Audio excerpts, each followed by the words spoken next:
Just got done putting a set of some original equipment Michelin tires on this Tesla Model 3. They were worn out and bald. The car has 30,000 miles on it.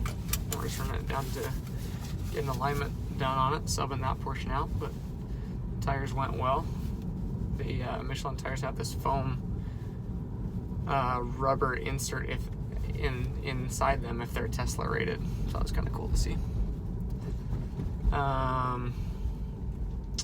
The rear tires are bald, probably just lots of fast accelerations.